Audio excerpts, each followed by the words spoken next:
విజయనగరం జిల్లా చీపురుపల్లి నియోజకవర్గం Janasena party incharge Pisinigiri Srinivasarao press meet. Vizianagaram జిల్లా బొండపల్లి మండలంలో తహసీల్దార్గా పనిచేస్తున్న సనవల రమణయ్య హత్యకు కారణం వైసీపీ భూ మాఫియా అని జనసేన పార్టీ నాయకులు విసినిగిరి శ్రీనివాసరావు విమర్శించారు. శుక్రవారం బాధ్యతలు స్వీకరించిన అనంతరం అదే రోజు రాత్రి తన ఇంటి వద్దే గుర్తు తెలియని దుండగులు దారుణంగా హత్య చేయడం వైఎస్ఆర్ పార్టీ నాయకులపై మండిపడ్డారు. శ్రీనివాసరావు ఒక బాధ్యత గల తహసీల్దార్కే రక్షణ లేకపోతే ఒక సామాన్య ప్రజలకు ఏం రక్షణ ఉంటుందని ఈ వైఎస్ఆర్ ప్రభుత్వంలో మండిపడ్డారు జనసేన పార్టీ నాయకులు శ్రీనివాసరావు. పరిస్థితుల్లో ఉన్నారంటే మరి ఎవరు సేవిస్తున్నారో ప్రజలందరూ గమనించాలి. ఎందుకంటే ఇలాంటివి కానీ మనకి చర్యలు తీసుకుంటే రేపు పొద్దున్న మనం ఎవరినైనా ఇలాగే గెలిపిస్తే మనకు కూడా రక్షణ ఉండదు. ప్రజలకి సామాన్య మానవుడికి ఇంకెక్కడ న్యాయం జరుగుతుందనేసి జనసేన పార్టీ ప్రశ్నిస్తుంది. రామయ్య కొమ్మాదిలో వాళ్ళ ఇంటి దగ్గర హత్య జరగడం ప్రజలందరికీ తెలిసిందే.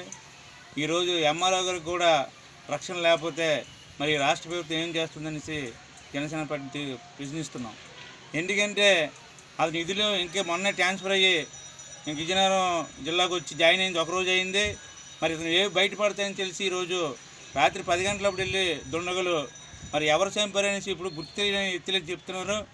మరి సీసీ ఫుటేజ్ అన్నీ ఉంటాయి, అవన్నీ కూడా బయట పెట్టి వెంటనే వాళ్ళే అరెస్ట్ చేయాలనేసి తగిన న్యాయం జరగాలనేసి జనసేన పార్టీ స్పందిస్తుంది. వెంటనే చేయకపోతే మేము దేనికైనా జనసేన పార్టీ ముందుకొచ్చి ధర్నాలు కూడా చేసే విధంగా మేము చేస్తామని చెప్పేసి ఆ ఎంఆర్ఓని ఎవరైతే చంపారో వాళ్ళకి కఠిన శిక్షలు ఇవ్వాలి. లేకపోతే ఈరోజు ప్రభుత్వ ఉద్యోగులు అందరూ కూడా భయపాంతులకు గురవుతున్నారు. ఇది మటుగా ప్రభుత్వం వెంటనే చర్యలుగా తీసుకొని సీరియస్గా తీసుకోవాలనేసి ఎస్పీ గారికి రిక్వెస్ట్ చేస్తున్నాం.